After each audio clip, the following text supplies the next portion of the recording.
RSS உடைய political wing தான் வந்து பிஜேபியை தவிர பிஜேபிக்கு கீழே RSS போகாது.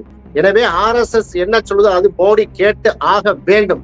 இல்லை என்று சொன்னால் மோடியா இருக்க மாட்டாரு, பிரதமரா இருக்க மாட்டாரு. அந்த வேலையை RSS செய்யும். தன்கர் வந்து நீங்க தன்கர் விலகவில்லை என்று சொன்னால் அவருக்கு எதிராக வந்து எதிர்கட்சிகள் கொண்டு வந்த மாதிரி கொண்டு வந்தாங்களே 6 மாசம் நம்பிக்கையில்லா தீர்மானம் கொண்டு வந்த பிறகு காங்கிரஸோட ஒரு என்ன செய்யறாரு, ஒரு நல்ல சுமூகமான உறவை தன்கர் வந்து ஏற்படுத்தி இருக்கிறார் என்பதா குற்றச்சாட்டு.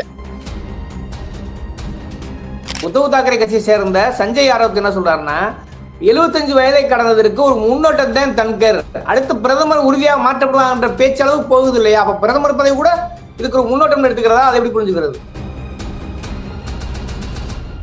மோடிக்கு ஒரு வாரத்துக்கு முன்னாடியே பிறந்தவர் இல்லையா அவரு அப்படிங்கிற வாதத்தை இவங்க வைக்க, இப்படி RSSக்கும் மோடி தரப்புக்கும் மோதல் வந்துட்டு சமரசமா போவோம்பா அப்படின்னு பார்த்தா மோடிக்கு வேற பதவி கொடுக்கணும்ல.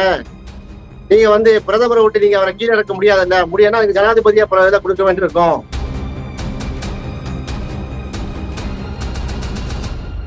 ஜஸ்வந்த் வர்மாவுடைய அந்த மேட்ரு முக்கியமான மேட்ரு.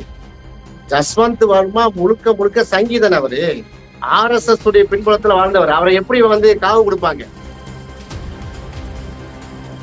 இந்த பிரேக்ல தான் என்ன ஆகி போச்சு, நீங்க யார்கிட்ட கேட்டு என்ன செஞ்சீங்க, நோட்டீஸை வாங்கினீங்க.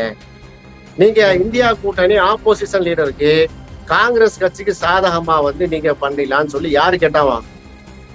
அந்த நட்டா, பிஜேபி தலைவர் நட்டா, JP நட்டா அவர்களும், பாராளுமன்ற விவகாரத்துறை அமைச்சர் கிரண் ரிஜிஜு அவர்களும்